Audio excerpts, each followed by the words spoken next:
नमस्कार मैत्रिणींनो, आज आपण फ्राईड राईस करणार आहोत. म्हणजे घरातल्या अगदी छोट्याशा सामानामध्ये कधीतरी तुम्हाला चायनीज खायची इच्छा झाली तर तुम्ही हा फ्राईड राईस करून पाहू शकता. तर याच्यावरती तुम्ही अंडा फ्राईड राईस हा एक ऑप्शन आपण ठेवणार आहे. तर तो कसा करायचा ते मी शेवटी दाखवणार आहे. तुम्ही व्हेज ॲज वेल अंडा राईस असा 2 प्रकारामध्ये तो करून खाऊ शकता. अगदी सोपी पद्धत आहे. यासाठी मी घेतला आहे कांदा, गाजर, त्यानंतर चिली फ्लेक्स आणि बारीक लसूण मी चिरून घेतलेला आहे. ही शेजवान चटणी मी घेतलेली आहे. तुम्ही कोणत्याही ब्रँडची शेजवान चटणी किंवा शेजवान सॉस इथे वापरू शकता. त्यानंतर ही कांद्याची पात मी इथे घेतलेली आहे. तर या 5 भाज्या आहेत. या व्यतिरिक्त तुम्ही ढोबळी मिरची आणि श्रावणी घेवडासुद्धा यामध्ये वापरला तरी तोही खूप छान लागतो. तर यातली कुठली भाजी तुम्हाला आवडत नसेल तर ती तुम्ही स्किप करू शकता. त्यानंतर मी इथे हा जो कोबी आहे तो मी धुवून बारीक चिरून छान पाण्यामध्ये ठेवलेला आहे. त्याचं कारण असं की पाण्यात टाकल्यानंतर हा एक मोकळा होतो छानपैकी आणि व्यवस्थित तो भातामध्ये कोट होतो. त्यानंतर आपण मसाल्यांमध्ये इथे घेतलेलं आहे लाल तिखट थोडंसंच घेतलेलं आहे मी, कारण ऑलरेडी आपण इथं मिरची वापरलेली आहे.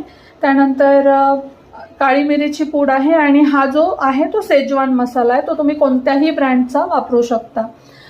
पहा इथे आपण एक अर्धा तास आधी इथे आपण हा तांदूळ भिजत घातला होता. हा बासमती तांदूळ आहे, आपण बिर्याणीसाठी वगैरे वापरतो तो. आणि इथे मी पाणी गरम करायला ठेवलेलं आहे. तर आपल्याला या पाण्यामध्ये थोडंसं मीठ घालून घ्यायचं आहे आणि हा भात आपल्याला उकळी काढायला टाकायचा आहे. ठीक आहे. तर बघा मी या पाण्यामध्ये थोडा आधी एक लिंबू पिळून घेते. लिंबाने काय होतं ना, राईस सगळा मोकळा होतो आणि भाताला एक छानसा एक फ्लेवर येतो त्यामुळे. तर आता आपण यामध्ये आपला हा जो भिजवलेला तांदूळ आहे तो मी टाकून घेते. आपल्याला हा राईस जास्त शिजवायचा नाही आहे. आपल्याला हा फक्त एक छानपैकी असा उकळी काढून घ्यायची आहे. त्याने आपल्याला चेक करून बघायचा आहे तो थोडासा शिजला, कारण फ्राईड राईस आपण करणार आहोत. फ्राईड राईसचा एक प्रकार आहे, त्यामुळं खूप शिजलेला भात नको, आपल्याला तो मोकळा मोकळा करायचा आहे. ठीक आहे. इथे आता आपण 2 अंडी फोडून घेतलेली आहेत, ती आपल्याला लागणार आहेत आता शेवटी. तर मी यामध्ये थोडंसं मीठ टाकते अंड्यामध्ये. जास्त मीठ हे तुमच्या चवीप्रमाणे तुम्ही टाकू शकता, तुम्हाला किती कमी जास्त लागतं. आणि यामध्ये मी चिली फ्लेक्स टाकलेले आहेत. ठीक आहे ना. आपल्याला तुम्ही मिरची पावडरही टाकू शकता.